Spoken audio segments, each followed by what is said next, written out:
इस मुबारक बाणी विचों आप जी ने 10वीं पौड़ी अते इस नाल संबंधित श्लोक का पाठ श्रवण किया है।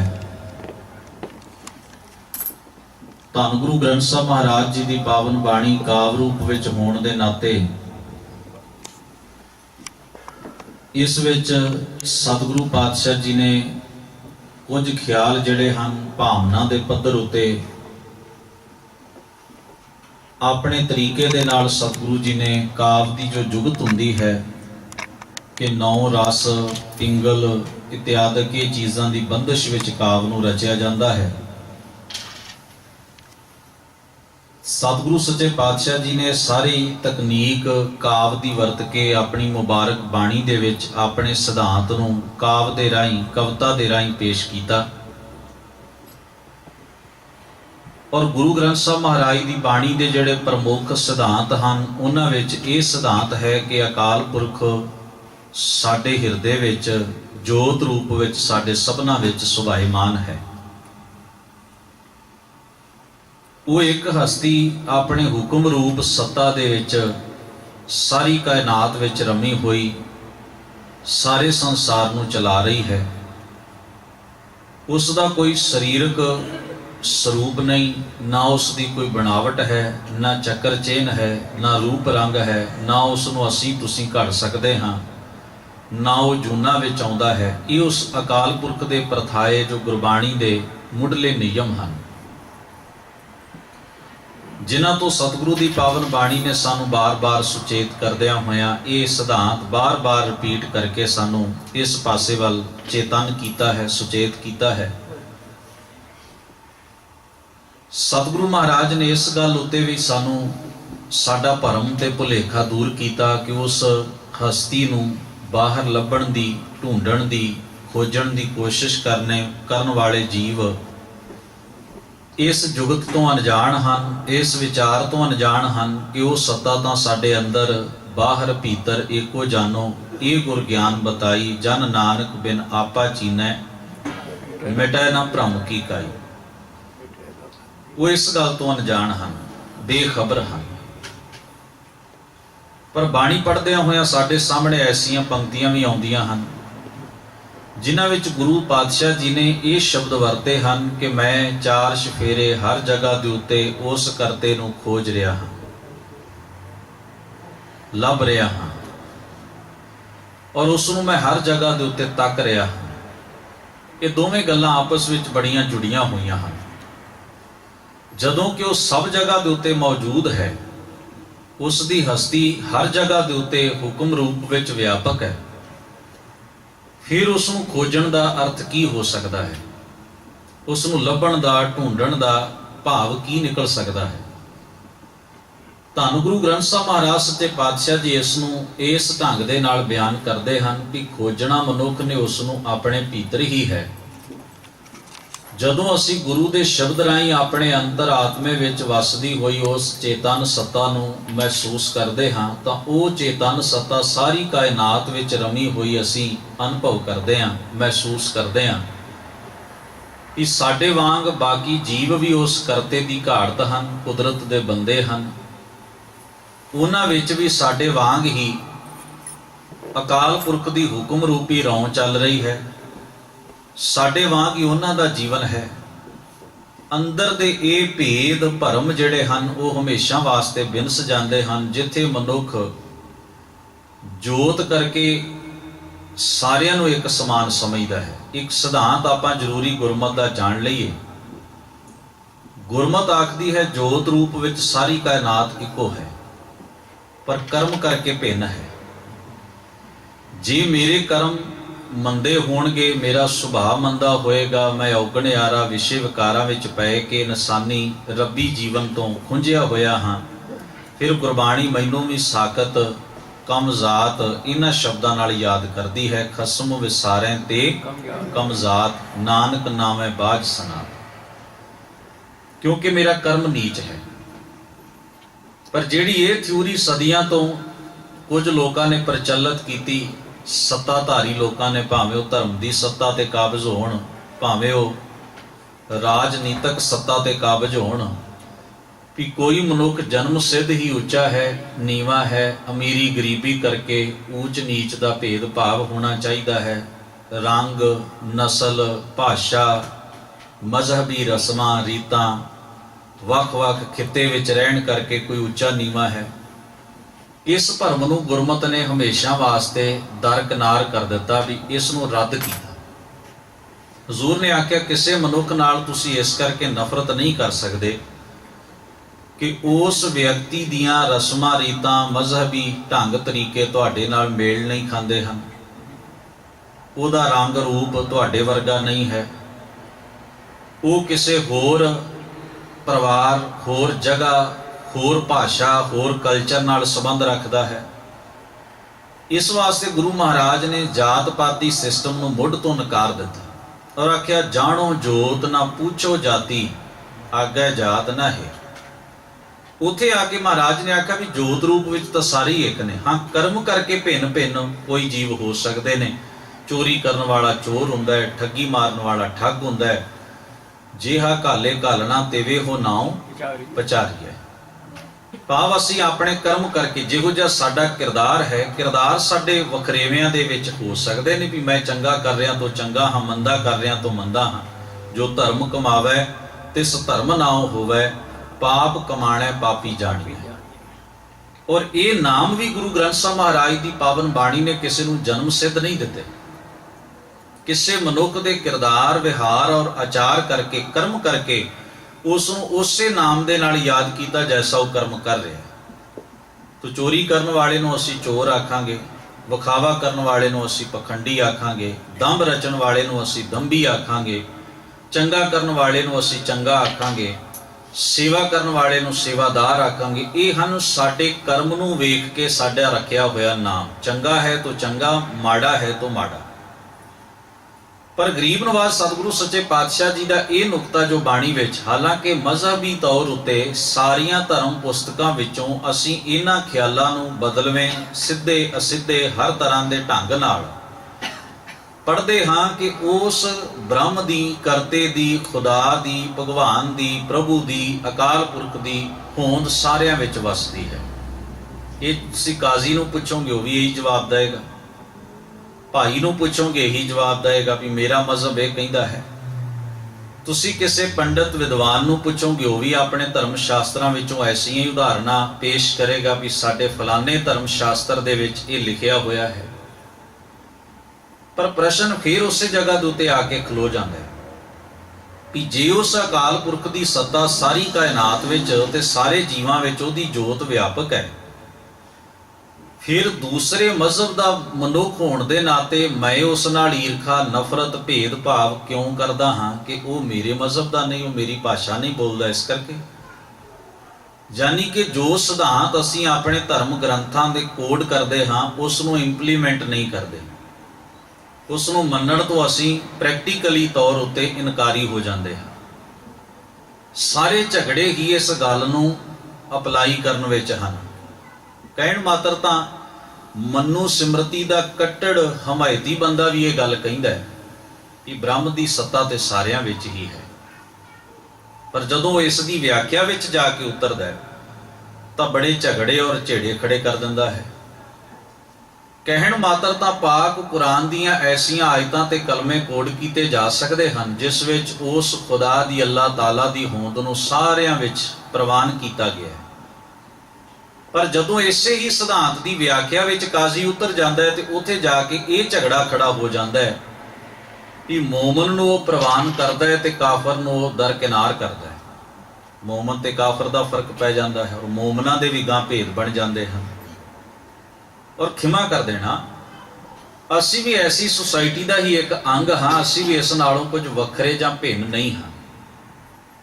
पहली संसार की नियमावली गुरमत ने जिहड़ी सानू समझाई भी वो करता एक है और एक रस सारी कायनात विच व्यापक। ये दो मुढ़ले सिद्धांत एक ओंकार शब्द विचों प्रगट हुंदे ने। एक ओंकार वो एक है ते एक रस सारी कायनात विच निरंतर उसकी सत्ता जिहड़ी वो काम कर रही है।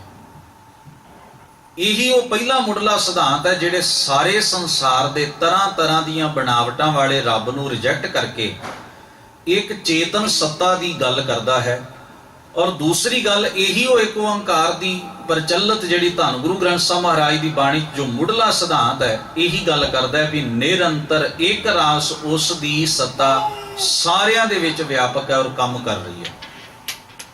सारी गल इसे सारा दरोमदार इत्थे आके खलोता है। जे मैं ये कह लवां भी उस अकाल पुरख बारे बाकी जिन्नियां भी गल्लां ने वो एक ओंकार की व्याख्या विच ही ने, तो कोई दो राय नहीं होएगी कि वो किवें वर्क कर रहा है, किवें उहदी सत्ता सारी कायनात विच व्यापक है, उहदे की गुण हन, की खूबियां हन, की उहदियां उस करते दे करतव्य वेख के, कर्म वेख के, किरतम नाम कथे तेरे जेबा दी गल गुरमत ने कह दी भी जिन्ने भी मैं नाम तेरे कथ रहा ये सारे तेरी कुदरत विचों जो गुण प्रगट हो रहे हैं उन्हां नूं वेख के कथ रहा।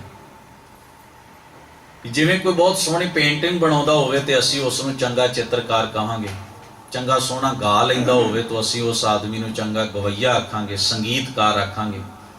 ये क्वालिटियां हैं। जिहो जी क्वालिटी असीं किसी विच गुण वेखदे हां उसे हिसाब नाल असीं कहंदे हां भी ये चंगा संगीतकार है, ये चंगा कवि है, ये चंगा लेखक है। इस तरह असीं ये शब्द उन्हां दे नाल पक्के जोड़ दिंदे हां। कुदरत विचों जो उस करते दे गुण प्रगट हो रहे हैं, गुरु पातशाह बाणी विच आखदे मैं जिन्ने भी नाम कथदा हां तैनूं दीन दयाल आखदा हां, गरीब नवाज आखदा हां, गोविंद आखदा हां, गोपाल आखदा हां। ये सारे दे सारे नाम मैं तेरी कुदरत विचों तेरे गुणां दे झलकारे नूं महसूस करके कथदा हां। किरतम नाम कथे तेरे जेबा। पर अगली गल कही सत नाम तेरा परा पूरबला।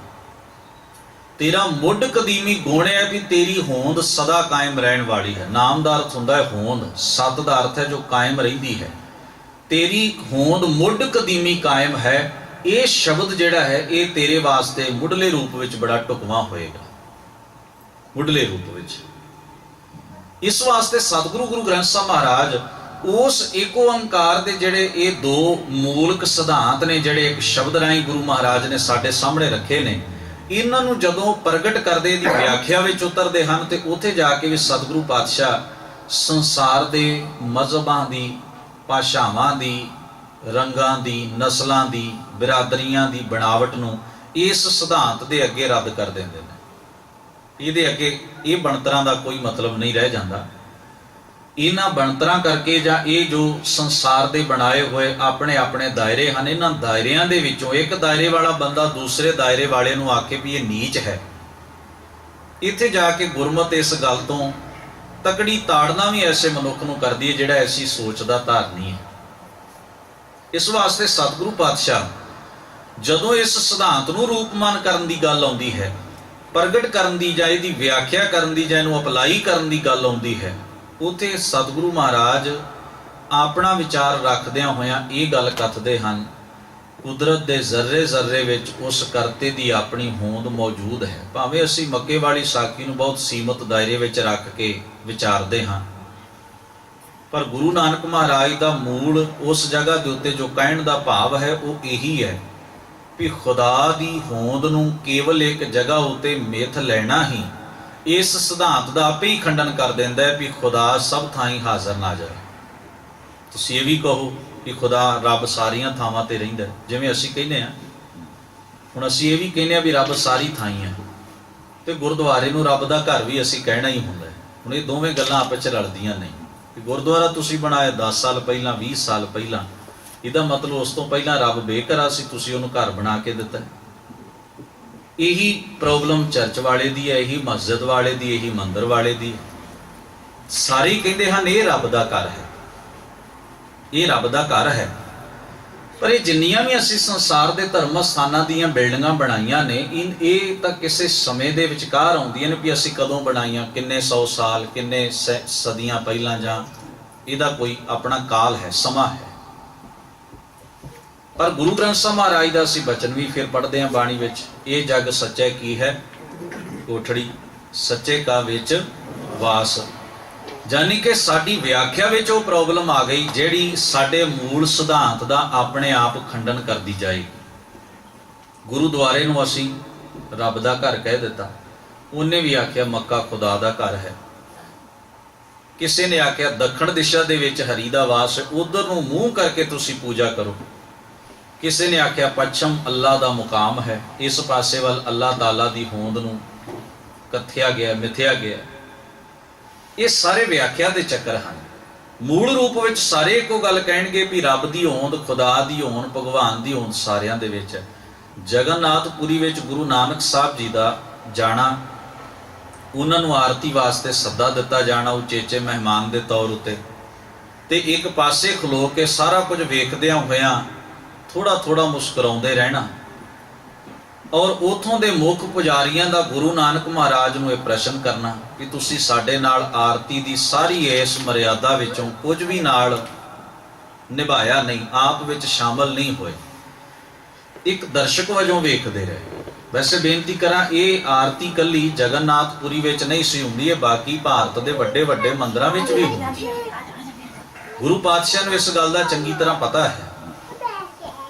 ਔਰ ਜਿਸ ਵੇਲੇ ਉਹ ਪੁੱਛਦੇ ਹਨ ਤੁਸੀਂ ਸਾਡੀ ਸਾਰੀ ਮਰਿਆਦਾ ਵਿੱਚ ਕਿਸੇ ਵਿੱਚ ਵੀ ਨਾ ਤੁਸੀਂ ਭਜਨ ਗਾਇਆ, ਨਾ ਫੁੱਲਾਂ ਦੀ ਵਰਖਾ ਕੀਤੀ, ਨਾ ਤੁਸੀਂ ਨਾਲ ਸਾਡੇ ਖਲੋ ਕੇ ਇਸ ਵਿੱਚ ਸ਼ਮੂਲੀਅਤ ਕੀਤੀ, ਇਸ ਤਰ੍ਹਾਂ ਬੇਗਾਨਿਆਂ ਵਾਂਗ ਤੁਸੀਂ ਖਲੋਤੇ ਰਹੇ, ਤੁਹਾਨੂੰ ਸੱਦਾ ਦਿੱਤਾ ਗਿਆ ਸੀ। ਹਜ਼ੂਰ ਮਹਾਰਾਜ ਦਾ ਜੋ ਅਸੀਂ ਉਪਦੇਸ਼ ਇਸ ਸਾਖੀ ਦੀ ਉਥਾਨਕਾ ਦੇ ਵਿੱਚ ਵਰਤਦੇ ਹਾਂ, ਸਤਿਗੁਰਾਂ ਦਾ ਇਹ ਸ਼ਬਦ ਗਗਨ ਮੈਂ ਥਾਲ ਰਵ ਚੰਦ ਦੀਪਕ ਬਨੇ, ਉਸ ਵਿੱਚ ਇਹ ਵੀ ਬੜੀਆਂ ਮਹੱਤਵਪੂਰਨ ਪੰਕਤੀਆਂ ਮਹਾਰਾਜ ਨੇ ਉਚਾਰਨ ਕੀਤੀਆਂ ਨੇ। ਸਭ ਮੈਂ ਜੋਤ ਜੋਤ ਹੈ ਸੋਏ, ਤਿਸ ਦਾ ਚਾਨਣ ਸਭ ਮੈਂ ਗੁਰ ਸਾਖੀ ਜੋਤ ਪ੍ਰਗਟ ਹੋਈ। ਵੀ ਗੁਰੂ ਦੀ ਸਿੱਖਿਆ ਦੇ ਰਾਹੀਂ ਉਸ ਜੋਤ ਨੂੰ ਤੁਸੀਂ ਆਪਣੇ ਅੰਦਰੋਂ ਸਾਕਾਰ ਕਰ ਸਕਦੇ ਹੋ ਔਰ ਉਹਨੂੰ ਕਾਇਨਾਤ ਵਿੱਚ ਵਸਦਿਆਂ ਹੋਇਆਂ ਮਹਿਸੂਸ ਕਰ ਸਕਦੇ ਹੋ। ਇਹ ਜੁਗਤ ਹੈ। ਗੁਰਮਤ ਕੀ ਹੈ? ਗੁਰ ਸਾਖੀ ਜੁਗਤ, ਗੁਰਮਤ ਦਾ ਫਲਸਫਾ ਜੋ ਕਹਿੰਦਾ ਹੈ। ਪਰ ਨਾਲ ਇਹ ਵੀ ਹੈ ਵੀ ਉਹ ਜੋਤ ਸਭਨਾਂ ਦੇ ਵਿੱਚ ਹੈ। ਹੁਣ ਜਦੋਂ ਉਹ ਸਭਨਾਂ ਦੇ ਵਿੱਚ ਹੈ ਤੇ ਇੱਕ ਬੰਦੇ ਦੇ ਉੱਤੇ ਇਸ ਗੱਲ ਦਾ ਬੈਨ ਲਾਇਆ ਜਾਣਾ ਵੀ ਤੂੰ ਮੰਦਰ ਦੀਆਂ ਪੌੜੀਆਂ ਨਹੀਂ ਚੜ ਸਕਦਾ ਕਿਉਂਕਿ ਤੂੰ ਅਛੂਤ ਹੈ, ਤੂੰ ਨੀਚ ਹੈ, ਇਹ ਸਿਧਾਂਤ ਤਾਂ ਇੱਥੇ ਹੀ ਅਪਲਾਈ ਹੋਣ ਤੋਂ ਪਹਿਲਾਂ ਹੀ ਫੇਲ ਹੋ ਗਿਆ।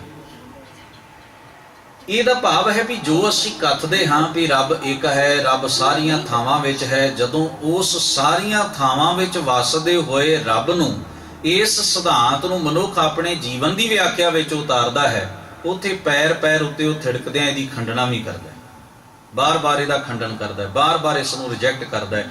ਆਪਣੀ ਕਰਨੀ ਤੇ ਕਰਮ ਦੇ ਰਾਹੀਂ ਇਸ ਸਿਧਾਂਤ ਦੀ ਉਹ ਆਪ ਕੋਈ ਵੀ ਵੈਲਿਊ ਨਹੀਂ ਸਮਝਦਾ, ਕੀਮਤ ਨਹੀਂ ਸਮਝਦਾ।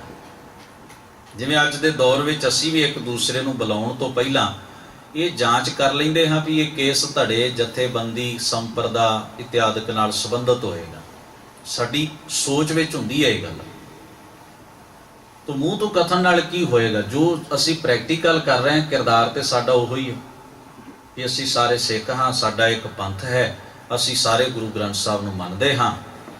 ਪਰ ਸਾਡੇ ਅੰਤਰ ਆਤਮੇ ਵਿੱਚ ਜਿਹੜੀਆਂ ਗੱਲਾਂ ਬੈਠੀਆਂ ਨੇ, ਜਿਨ੍ਹਾਂ ਦੀ ਅਸੀਂ ਡੇਲੀ ਹਰ ਵਕਤ ਕਿਸੇ ਨੂੰ ਬੁਲਾਉਂਦੇ ਹਾਂ, ਕਿਸੇ ਨੂੰ ਮਿਲਦੇ ਹਾਂ, ਕਿਸੇ 'ਚ ਵਿਚਰਦੇ ਹਾਂ, ਜਿਹੜੀ ਚੀਜ਼ ਦੀ ਅਸੀਂ ਪ੍ਰੈਕਟਿਸ ਕਰਦੇ ਹਾਂ, ਖਿਮਾ ਕਰਨਾ, ਕਿਰਦਾਰ ਤੇ ਸਾਡਾ ਉਹ ਹੈ। ਜਿਹਦੀ ਪ੍ਰੈਕਟਿਸ ਨਹੀਂ ਹੋ ਰਹੀ ਉਹ ਕਿਰਦਾਰ ਥੋੜੀ ਹੈ, ਉੱਤੇ ਫਿਲਾਸਫੀ ਹੈ। ਉਹ ਫਿਲਾਸਫੀ ਜਿੰਨਾ ਚਿਰ ਅਸੀਂ ਕਮਾਉਂਦੇ ਨਹੀਂ ਵੀ ਸਰਬ ਸਾਂਝੀਵਾਲਤਾ ਵਾਲੀ, ਉਹਨਾਂ ਚਿਰ ਉਹਦਾ ਕੋਈ ਫਾਇਦਾ ਤੇ ਹੈ ਹੀ ਨਹੀਂ, ਉਹ ਤਾਂ ਪਈ ਹੋਈ ਹੈ। ਤੁਸੀਂ ਦੂਸਰਿਆਂ ਨੂੰ ਵਿਖਾਉਣ ਵਾਸਤੇ ਵੀ ਸਾਡੇ ਕੋਲ ਸਰਟੀਫਿਕੇਟ ਹੈ ਸਾਂਝੀਵਾਲਤਾ ਦਾ, ਸਾਡੇ ਕੋਲ ਸਰਟੀਫਿਕੇਟ ਹੈ ਵੀ ਅਸੀਂ ਸਾਰੇ ਗੁਰ ਭਾਈ ਹਾਂ। ਯਾਨੀ ਕਿ ਕੋਈ ਸਾਨੂੰ ਆ ਕੇ ਜਦੋਂ ਟੋਕਣ ਦੀ ਕੋਸ਼ਿਸ਼ ਕਰੇਗਾ ਤਾਂ ਅਸੀਂ ਇਹਨਾਂ ਗੱਲਾਂ ਨੂੰ ਕੋਡ ਕਰਾਂਗੇ। ਗੁਰੂ ਮਹਾਰਾਜ ਦੀ ਇੱਕ ਉਦਾਹਰਣ ਸਾਂਝੀ ਕਰਦਾ ਹਾਂ। ਇਹ ਗੱਲ ਉਹਨਾਂ ਨੇ ਕਾਜ਼ੀ ਬਾਬਤ ਕਹੀ ਹੈ। ਕਾਜ਼ੀ ਦੀ ਜਿਹੜੀ ਪਦਵੀ ਹੁੰਦੀ ਸੀ ਉਹ ਸੀ ਨਿਆਂ ਕਰਨਾ। ਉਹ ਅਦਾਲਤ ਵਿੱਚ ਜੱਜ ਹੁੰਦਾ ਸੀ, ਪਠਾਣਾ ਵੇਲੇ ਵੀ, ਮੁਗਲਾਂ ਵੇਲੇ ਵੀ। ਇਸੇ ਕਰਕੇ ਤੁਸੀਂ ਜਿੰਨੇ ਵੀ ਫੈਸਲੇ ਇਤਿਹਾਸ ਦੇ ਪੜ੍ਹੋਗੇ ਉਹਨਾਂ ਵਿੱਚ ਕਾਜ਼ੀ ਹੀ ਫੈਸਲੇ ਦੇ ਰਿਹਾ। ਕਿਉਂ ਦੇ ਰਿਹਾ? ਕਿਉਂਕਿ ਕਾਜ਼ੀ ਦੀ ਜੌਬ ਜਿਹੜੀ ਹੈ ਉਹ ਕਜ਼ੀਏ, ਝਗੜੇ ਨਿਬੇੜਨਾ ਤੇ ਮੁਕੱਦਮੇ ਦਾ ਫੈਸਲਾ ਕਰਨਾ, ਇਹ ਉਹਦੀ ਡਿਊਟੀ ਹੈ। ਕਿਉਂਕਿ ਸ਼ਰੀਅਤ ਦੇ ਮੁਤਾਬਕ ਜੋ ਕਾਨੂੰਨ ਸੀ ਇਸਲਾਮ ਦਾ, ਉਸੇ ਕਾਨੂੰਨ ਦੇ ਮੁਤਾਬਕ ਹੀ ਉਹ ਗੱਲਾਂ ਮਿੱਥਦਾ ਸੀ। ਹੁਣ ਕੁਝ ਐਸੇ ਲੋਕ ਵੀ ਹੋਣਗੇ ਜਿਨ੍ਹਾਂ ਨੂੰ ਇਸਲਾਮ ਦੀ ਸਿੱਖਿਆ ਦਾ, ਸਿਧਾਂਤ ਦਾ ਔਰ ਸ਼ਰੀਅਤ ਦਾ ਗਿਆਨ ਹੋਏਗਾ।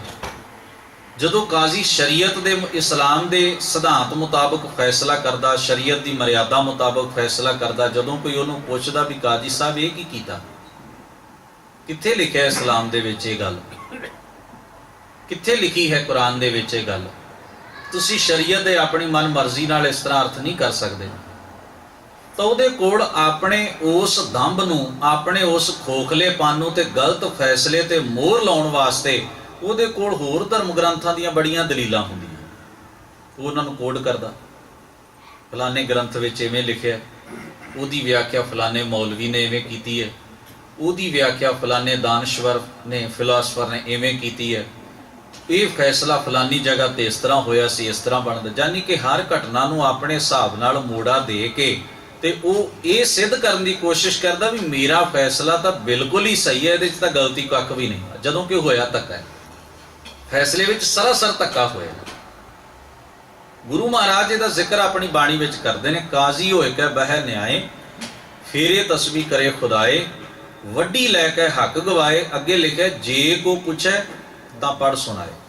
ਜੇ ਉਹਨੂੰ ਕੋਈ ਪੁੱਛੇ ਵੀ ਇਹ ਕੀ ਕੀਤਾ ਜੇ, ਪੈਸੇ ਲੈ ਕੇ ਫੈਸਲਾ ਕੀਤਾ, ਇਹ ਤੇ ਵੱਡੀ ਹੈ, ਤਾਂ ਉਸ ਰਿਸ਼ਵਤ ਖੋਰੀ ਦੇ ਉੱਤੇ ਵੀ ਉਹ ਧਰਮ ਦੀ ਮੋਹਰ ਲਾ ਕੇ ਇਹ ਜਸਟੀਫਾਈ ਕਰ ਦਿੰਦਾ ਵੀ ਇਹ ਸਾਰਾ ਕੁਝ ਧਰਮ ਦੇ ਕਾਇਦੇ ਮੁਤਾਬਕ ਹੋਇਆ, ਇਹਦੇ 'ਚ ਤਾਂ ਧਰਮ ਵਾਲੀ ਦੀਨ ਤੋਂ ਬੇਦੀਨੇ ਹੋਣ ਵਾਲੀ ਕੋਈ ਗੱਲ ਹੀ ਨਹੀਂ।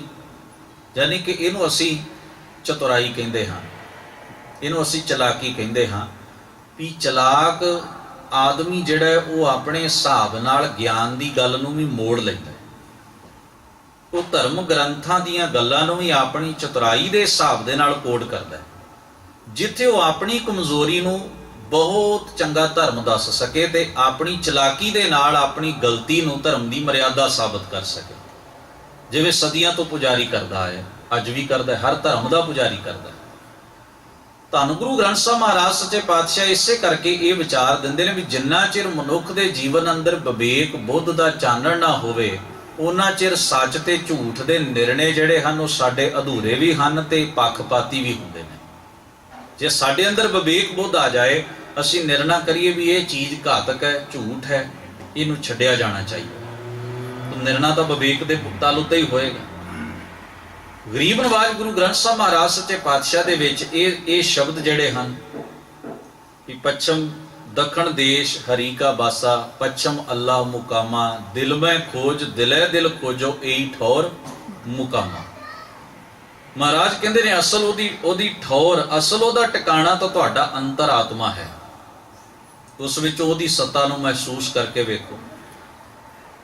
ਸਤਿਗੁਰੂ ਕਹਿੰਦੇ ਨੇ ਉਹੋ ਹੀ ਅੰਦਰ ਵਸ ਰਿਹਾ, ਉਸੇ ਦੀ ਸੱਤਾ ਹੀ ਬਾਹਰ ਵਸ ਰਹੀ ਹੈ ਹਰ ਜਗ੍ਹਾ ਦੇ ਉੱਤੇ।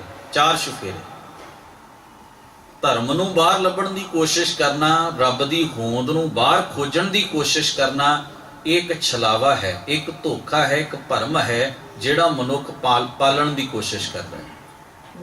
ਧਰਮ ਦਾ ਵਰਤਾਰਾ ਵੀ ਤੁਹਾਡੇ ਅੰਦਰ ਵਰਤਦਾ ਹੈ। ਇਸੇ ਕਰਕੇ ਗੁਰਮਤਿ ਨੇ ਬਹੁਤੇ ਧਰਮ ਨਹੀਂ ਮੰਨੇ। ਮਤ ਵੱਖਰੇ ਵੱਖਰੇ ਹੋ ਸਕਦੇ ਨੇ, ਧਰਮ ਇੱਕੋ ਹੀ ਹੈ ਸੰਸਾਰ ਦਾ।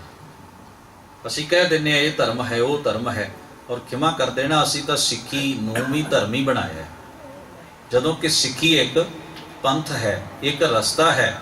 ਧਰਮ ਤਾਂ ਗੁਰੂ ਨੇ ਕਿਹਾ ਇੱਕੋ ਧਰਮ ਦ੍ਰਿੜ ਹੈ ਸੱਚ ਕੋਈ, ਸੱਚ ਹੀ ਧਰਮ ਹੈ, ਉਹਨੂੰ ਅਸੀਂ ਦ੍ਰਿੜ ਕਰਨ ਦੀ ਜੁਗਤ ਸਿੱਖਦੇ ਹਾਂ, ਔਰ ਉਹ ਜੁਗਤ ਗੁਰਮਤਿ ਹੈ। ਇਸ ਕਰਕੇ ਗੁਰਮਤਿ ਇੱਕ ਪੰਥ ਹੈ, ਗੁਰਮਤਿ ਇੱਕ ਮਾਰਗ ਹੈ, ਉਸ ਸੱਚ ਤੱਕ ਪਹੁੰਚਣ ਦੀ ਇੱਕ ਜੁਗਤ ਹੈ। ਇਸ ਵਾਸਤੇ ਅਸੀਂ ਹਰ ਆਪਣੀ ਗੱਲ ਦੇ ਉੱਤੇ ਆਪਣੇ ਲੇਬਲ ਚਿਪਕਾਉਣ ਦੀ ਕੋਸ਼ਿਸ਼ ਕਰਦੇ ਹਾਂ, ਸਾਰੇ ਹੀ ਕਰਦੇ ਨੇ। ਤੋ ਗੁਰੂ ਗ੍ਰੰਥ ਸਾਹਿਬ ਮਹਾਰਾਜ ਜੀ ਦੀ ਪਾਵਨ ਬਾਣੀ ਵਿੱਚੋਂ ਜਦੋਂ ਅਸੀਂ ਇਹ ਸਿਧਾਂਤ ਪੜ੍ਹਦੇ ਹਾਂ ਕਿ ਉਹ ਤੁਹਾਡੇ ਅੰਦਰ ਵਸ ਰਿਹਾ ਹੈ, ਭਗਤ ਪਰਮਾਨੰਦ ਜੀ ਦਾ ਅਸੀਂ ਸ਼ਬਦ ਪੜ੍ਹਦੇ ਹਾਂ ਜਿਸ ਵਿੱਚ ਉਹ ਲਿਖਦੇ ਨੇ ਕਿ ਮੇਰੇ ਮਨ ਅੰਦਰ ਏਕ ਦਿਵਸ ਮਨ ਭਈ ਉਮੰਗ, ਘਸ ਚੰਦਨ ਚੋਆ ਬਹੁ ਸੁਗੰਧ, ਪੂਜਨ ਚਾਲੀ ਬ੍ਰਹਮ ਠਾਏ, ਸੋ ਬ੍ਰਹਮ ਬਤਾਇਓ ਗੁਰ ਘਰ ਹੀ ਮਾਹੇ, ਜਹ ਜਾਈਆ ਤੈ ਜਲ ਪਖਾਨ, ਤੂੰ ਪੂਰ ਰਹਿਓ ਹੈ ਸਭ ਸਮਾਨ, वेद पुराण सब देखे जोए ऊहां तो जाइए जो इहां ना होए। उधर तो मैं तां भटकां जो ओदी सत्ता इत्थे ना वसदी होवे। सतगुरु महाराज बख्शिश कर रहे ने इस पावन श्लोक दे विच। हजूर कहंदे ने दास देश खोजत मैं फिरियो। ये हुण अपने उत्ते टुका के गल गुरु साहब जी का एक ढंग है। वो पाप की भी कई बार गल करनगे, गुनाह की गल भी करनगे, अवगणियारे जीवन की गल भी करनगे ते अपने फर्स्ट परसन विच अपने आप नूं विच रख के गल कहणगे। उन्हां दा विचार करन दा एक ढंग है। एक तरीका है। सतगुरु कहते ने दास देश खोजत मैं फिरियो। असी एक बचन पढ़ते हैं, पाठ पढ़ियो अर वेद विचारियो, निवल भुअंगम साधे, पंच जना स्यों संग न छुटक्यो, अधिक अहम बुद्ध बाधे। अगे कहते ने प्यारे इन विद मिलन न जाई, मैं किए कर्म अनेका। तो मैं किए कर्म अनेका तो कोई ये भाव कटे भी पातशाह ने वेद पढ़े ते विचारे, जां गुरु साहब ने न्योली कर्म कीते, मोहन भयो कृपाती रहियो, नगन फिरियो बन माही, ये कर्म गुरु महाराज ने आप कीते। केवल इन्नी पंक्ति तो जे कोई ये भाव कढ़न दी, जिवें कि असीं अखरां नूं फड़न दी कोशिश करते रहिंदे हां कि मैं किए कर्म अनेका, ये सारे अनेका ही ऐसे होर कर्म कीते ने, तो उन्हां अनेका कर्मां नूं इस सारे शब्द विच महाराज ने बहुत डिटेल नाल बयान कीता। मौन धारण करना, नंगे पैरी चलना, जैनियां दी जुगत रखनी, अखौती हिंसा नूं पालना, मौन धारण करना, नगन रहना, भुखे रहना, जंगलों च जाना, न्योली कर्म, प्राणायाम करने, वेद विचारने, तीर्थ नहाउने, किन्ना कुछ जिक्र कीता है। ਇਹਦਾ ਭਾਵ ਹੁੰਦਾ ਹੈ मैं किए कर्म, ਜਾਂ मैं देखिया है, ਜਾਂ मैं खोजिया है। ਇਹਦਾ ਭਾਵ ਹੁੰਦਾ ਹੈ ਕਿ मैं इस कर्म ਦੀ ਅਸਲੀਅਤ ਨੂੰ ਚੰਗੀ ਤਰ੍ਹਾਂ ਜਾਣਦਾ ਹਾਂ। ਇਹ ਸਾਡੀ ਭਾਸ਼ਾ ਦਾ ਇੱਕ ਮੁਹਾਵਰਾ ਹੈ। ਜਿਵੇਂ ਅਸੀਂ ਕਿਸੇ ਨੂੰ ਕਹਿ ਦਈਏ, ਕੋਈ ਬੰਦਾ ਕਿਸੇ ਚੀਜ਼ ਤੋਂ ਧੋਖਾ ਖਾਏ, ਅਸੀਂ ਉਹਨੂੰ ਸਮਝਾਉਂਦੇ ਹਾਂ, ਕਹਿੰਦੇ ਮੈਂ ਇਹੋ ਜਿਹੇ ਬਹੁਤ ਬੰਦੇ ਵੇਖੇ ਨੇ, ਤੂੰ ਇਸ ਧੋਖੇ ਵਿੱਚ ਨਾ। ਇਹਦਾ ਮਤਲਬ ਇਹ ਨਹੀਂ ਵੀ ਮੈਂ 20 ਵਾਰ ਧੋਖਾ ਖਾਧਾ। ਇਹਦਾ ਭਾਵ ਹੈ ਕਿ ਮੈਨੂੰ ਇਸ ਅਸਲੀਅਤ ਦਾ ਪਤਾ ਹੈ ਵੀ ਐਸੇ ਬੰਦੇ ਕਿਹੋ ਜਿਹਾ ਵਿਹਾਰ ਕਰ ਸਕਦੇ ਨੇ, ਮੈਨੂੰ ਤਜਰਬਾ ਹੈ ਇਸ ਗੱਲ ਦਾ, ਮੈਨੂੰ ਸੋਝੀ ਹੈ ਇਸ ਗੱਲ ਦੀ। ਤੋ ਇੱਕ ਮੁਹਾਵਰੇ ਦੇ ਰੂਪ ਵਿੱਚ ਜਿਹੜੇ ਸ਼ਬਦ ਐਸੇ ਵਰਤੇ ਜਾਂਦੇ ਨੇ, ਮੈਂ ਕਰਮ ਵੇਖੇ ਨੇ, ਮੈਨੂੰ ਇਹਨਾਂ ਦੀ ਸਚਾਈ ਦਾ ਪਤਾ ਹੈ, ਮੈਨੂੰ ਇਹਨਾਂ ਦੇ ਮੂਲ ਮੁੱਦੇ ਦਾ, ਅਰਥ ਦਾ, ਮਕਸਦ ਦਾ ਪਤਾ ਵੀ ਇਹਨਾਂ ਚੋਂ ਕੀ ਨਿਕਲਦਾ। ਸਤਿਗੁਰੂ ਸੱਚੇ ਪਾਤਸ਼ਾਹ ਕਹਿੰਦੇ ਮੈਂ ਕੀਏ ਕਰਮ ਅਨੇਕਾ, ਹਾਰ ਪਰਿਓ स्वामी के द्वारा दीजै बुद्ध विवेका। हार के हंब के स्वामी दे दर उत्ते आया हाँ, मालिक दे दर उत्ते, और मंगदा हाँ विवेक दा दान, तां मैं निर्णय कर सकां अपने अंदर, अपने अंदरों सच नूं पा सकां, खोज सकां, जी सकां, तां कि इस बाहर दे झूठ तो मेरा खैड़ा छुट जाए। विवेक इसे नूं कहंदे हन। तो सतगुरु पातशाह दस देश खोजत मैं फिरियो शब्द वरतदे ने। मैं 10 दिशां विच खोजदा फिरिया, अखीर मैं की जानिया, जत देखों तत सोए। जिस पासे भी मैं फिर वेखण लग्या, सारे पासे मैनूं उहदी होंद दा ही झलकारा पिया कि तुद बिन खाली को नहीं, तेरे तो बिना तो जगह ही कोई खाली नहीं। तेरी सत्ता ते सारी कायनात विच तू ताणे पेटे वांग ओत पोत है, जल थल महियल पूरिया स्वामी सिरजनहार, अनक भांत होए पसरिया नानक एकंकार। बन तिन पर्वत है पार ब्रह्म, जैसी आज्ञा तैसा कर्म, पौण पानी बैसंतर माहे। प्रकृतिक सुभाव ने, हवा का अपना सुभाव है, अग का अपना सुभाव है, पानी का अपना सुभाव है, प्रकृति के जो सुभाव ने, जो गुण ने, हे अकाल पुरख जी तू हुक्म रूप विच तेरी सत्ता सारी कायनात विच ओत पोत होई पई है। सूखम तो सूखम, सूखम भी तू है, अस्थूल भी तू है। हर जगह के उत्ते जिहड़ा तेरा हुक्म रूप वरतारा वरत रहा है। इसे नूं गुरु पातशाह कहंदे ओहदी सत्ता नूं ओत पोत समझो, सारी कायनात विच ऐन भरपूर है, निरंतर है, घट घट अंतर सर्ब निरंतर, घट घट हर हिरदे दे विच और निरंतर, बिना फर्क तो, बिना भेद तो। तो सतगुरु महाराज बख्शिश करते ने, मन बस आवे नानका, जे पूर्ण कृपा होए। जे उस पूर्ण अकाल पुरख की कृपा बख्शिश दे असी पात्र बन जाइए। इत्थे पूर्ण शब्द का संबंध कृपा नाल, कृपा उहदी पूर्ण ही है। पूर्ण प्रभु अकाल पुरख दी जो परिपूर्ण है, जदों उसकी कृपा हो जाए, उसकी बख्शिश दे असी पात्र बन जाइए, तो महाराज कहते ने उस वेले साडा ये भटकदा मन जिहड़ा कि बाहर की खोज विच लगा होए, जिहड़ा आलियों दुआलियों भ्रमण करके उहनूं लभण दी, सच नूं खोजण दी कोशिश कर रहा है, ये अपने आप विचों ही उसनूं पा लैंदा, वस आवे कंट्रोल विच हुंदा, ये अपनी मर्यादा विच रह के उसनूं लभ लैंदा। ਇਹ ਆਪਣੇ ਅੰਦਰੋਂ ਹੀ ਉਸ ਨਾਮ ਅੰਮ੍ਰਿਤ ਦੀ ਪ੍ਰਾਪਤੀ ਕਰ ਲੈਂਦਾ, ਜਿਸ ਨੂੰ ਗੁਰੂ ਨਾਨਕ ਮਹਾਰਾਜ ਬਾਣੀ ਵਿੱਚ ਕਹਿੰਦੇ ਹਨ ਕਿ ਉਹ ਨਾਮ ਅੰਮ੍ਰਿਤ ਸਾਡੇ ਹਿਰਦੇ ਵਿੱਚ ਹੈ। ਘਰ ਅੰਮ੍ਰਿਤ ਘਟ ਮਾਹੀ ਜੀਓ, ਕਿ ਘਰ ਅੰਦਰ ਹੈ, ਘਰ ਮਤਲਬ ਹਿਰਦੇ ਦੇ ਵਿੱਚ। ਇਸ ਵਾਸਤੇ ਹਜ਼ੂਰ ਪੌੜੀ ਦੇ ਵਿੱਚ ਆਖਦੇ ਨੇ, ਦਸਵੀਂ 10 ਦੁਆਰ ਬਸ ਕੀਨੇ। ਜਿਵੇਂ ਥਿੱਤਾਂ ਦੇ ਵਿੱਚ ਆਉਂਦਾ ਹੈ, ਕੁਝ ਥਿੱਤਾਂ ਨੇ ਜਿਹਨੂੰ ਅਸੀਂ ਬਾਣੀ ਦੇ ਵਿੱਚ ਇੱਕ ਪੰਕਤੀ ਵਿੱਚੋਂ ਪੜ੍ਹਦੇ ਹਾਂ, 10 ਪੁਰਬ ਸਦਾ ਦਸਾਹਰ। 10 ਪੁਰਬਾਂ ਦੇ ਵਿੱਚੋਂ 2 ਪੁਰਬ ਸੂਰਜ ਦੇ ਨਾਲ ਸੰਬੰਧਿਤ ਨੇ, 8 ਦੇ 8 ਚੰਦਰਮਾ ਦੇ ਕੈਲੰਡਰ ਨਾਲ ਸੰਬੰਧਿਤ ਨੇ।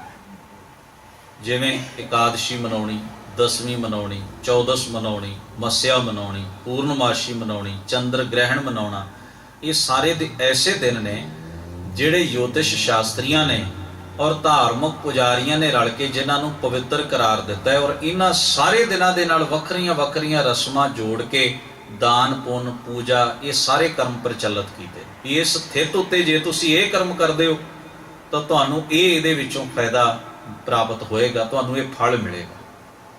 ਤੋ ਇਹਨਾਂ ਦੇ ਨਾਲ ਐਸੀਆਂ ਕੁਝ ਸ਼ਬਦ ਜੋੜ ਕੇ, ਕੁਝ ਐਸੀਆਂ ਗੱਲਾਂ ਜੋੜ ਕੇ ਲੋਕਾਂ ਨੂੰ ਪੂਰੀ ਤਰ੍ਹਾਂ ਦੇ ਨਾਲ ਇਸ ਕਰਮਕਾਂਡੀ ਜਾਲ ਵਿੱਚ ਫਸਾਇਆ ਗਿਆ।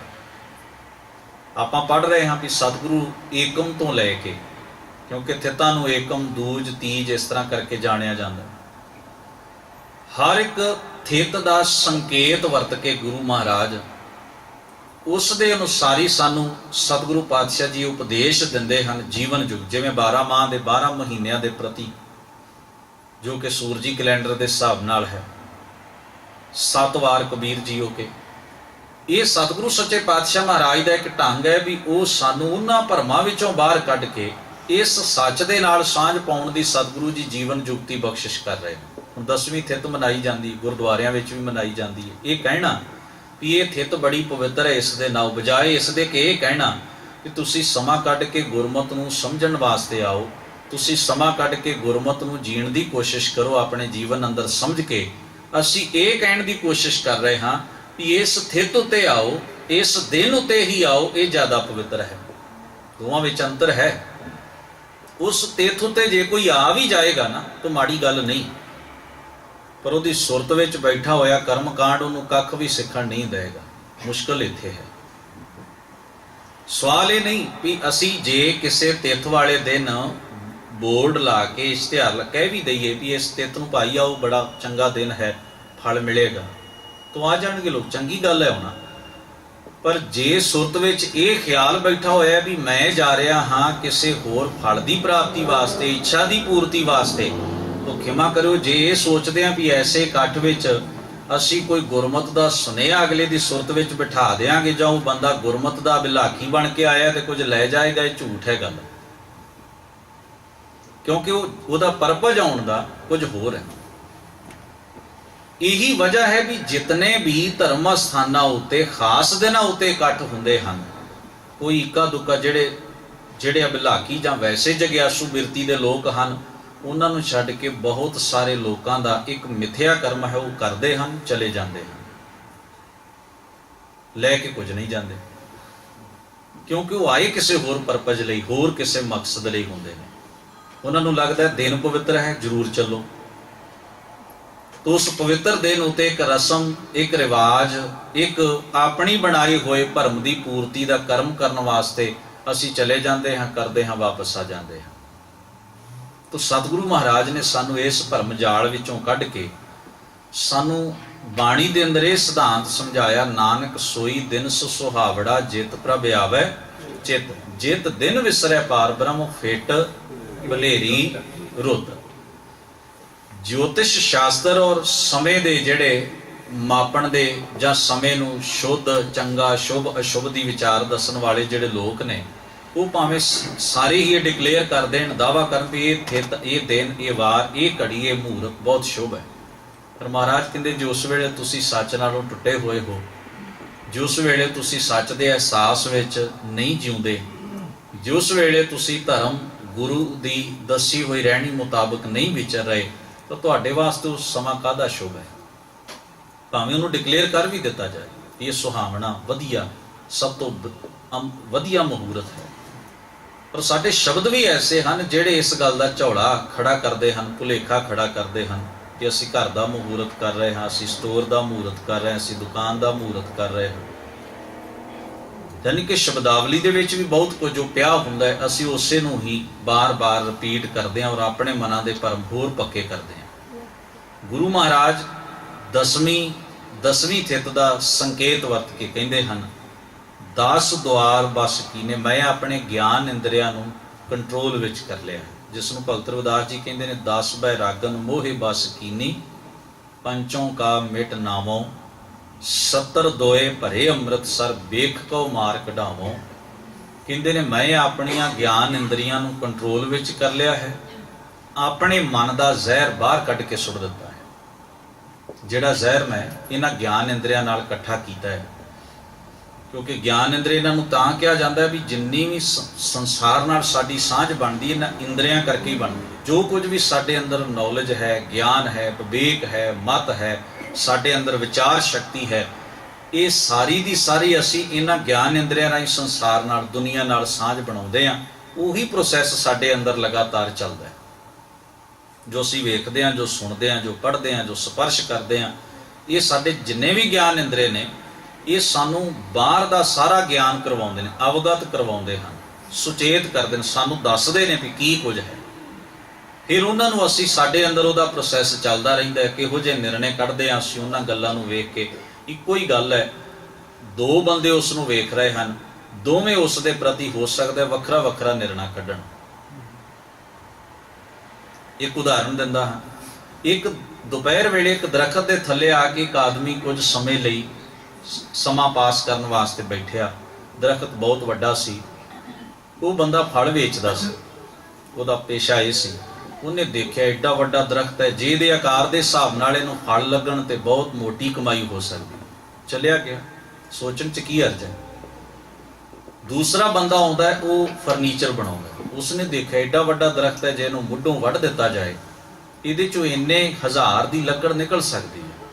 ਹੁਣ ਕਿੰਨਾ ਅੰਤਰ ਹੈ ਦੋਨਾਂ ਦੀ, ਦਰਖਤ ਤੇ ਇੱਕੋ ਹੀ ਹੈ। ਇੱਕ ਚਾਹੁੰਦਾ ਇਹਨੂੰ ਫਲ ਲੱਗਣਾ ਚਾਹੀਦਾ, ਇਹਦੇ 'ਚ ਮੋਟੀ ਕਮਾਈ ਹੈ। ਦੂਸਰੇ ਦੀ ਦ੍ਰਿਸ਼ਟੀ, ਨਜ਼ਰ ਜਦੋਂ ਉਸ ਦਰਖਤ ਉੱਤੇ ਪੈਂਦੀ, ਉਹ ਆਪਣੇ ਹਿਸਾਬ ਨਾਲ ਉਹਦਾ ਨਿਰਣਾ ਕੱਢ ਕੇ ਕਹਿੰਦਾ ਜੇ ਇਹਨੂੰ ਜੜੋਂ ਹੀ ਵੱਢ ਦਿੱਤਾ ਜਾਏ ਤੇ ਇੰਨੇ 1000 ਦੀ ਲੱਕੜ ਤੇ ਇੰਨਾ ਫਰਨੀਚਰ ਇਹਦੇ 'ਚੋਂ ਕੱਢਿਆ ਜਾ ਸਕਦਾ। ਚੀਜ਼ ਤੇ ਇੱਕੋ ਹੀ, ਦੋ ਬੰਦੇ ਵੇਖ ਰਹੇ ਨੇ, ਨਜ਼ਰੀਆ ਵੱਖਰਾ ਵੱਖਰਾ, ਢੰਗ ਵੱਖਰਾ ਵੱਖਰਾ।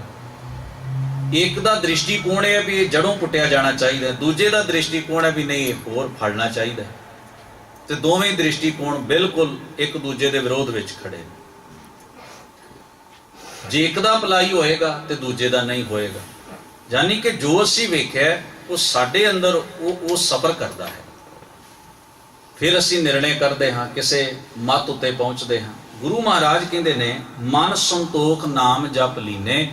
ਜਦੋਂ ਅਸੀਂ ਅਕਾਲ ਪੁਰਖ ਦੇ ਗੁਣਾਂ ਨੂੰ, ਨਾਮ ਨੂੰ ਦ੍ਰਿੜ ਕਰਦੇ ਹਾਂ, ਜਪਦੇ ਹਾਂ, ਜਪਣ ਦਾ ਅਰਥ ਹੈ ਦ੍ਰਿੜ ਕਰਨਾ, ਮਨ ਵਿੱਚ ਪੱਕਾ ਕਰਦੇ ਹਾਂ,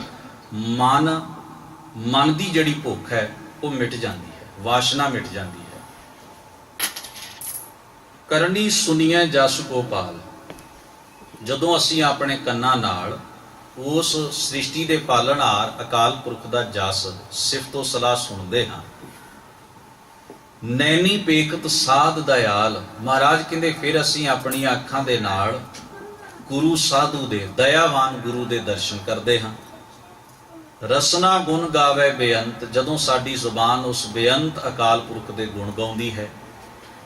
ਮਨਵੈ ਚਿਤਵੈ ਪੂਰਨ ਭਗਵੰਤ। ਜਦੋਂ ਅਸੀਂ ਆਪਣੇ ਮਨ ਅੰਦਰ ਉਸ ਅਕਾਲ ਪੁਰਖ ਦੇ ਪ੍ਰਤੀ ਚਿਤਵਦੇ ਹਾਂ, ਭਾਵ ਚਿੰਤਨ ਕਰਦੇ ਹਾਂ।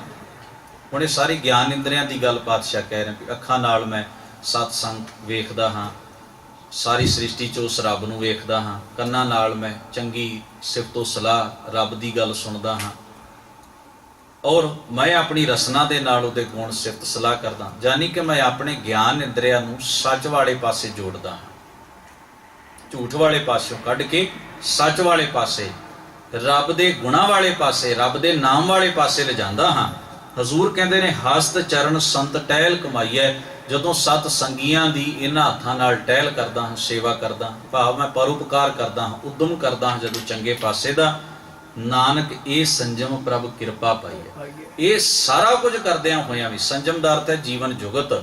ਮੈਂ ਇਹ ਨਹੀਂ ਮੰਨਦਾ कि ये मेरी हिम्मत है, मैं मेरी चलाकी सी मैं कर दिता।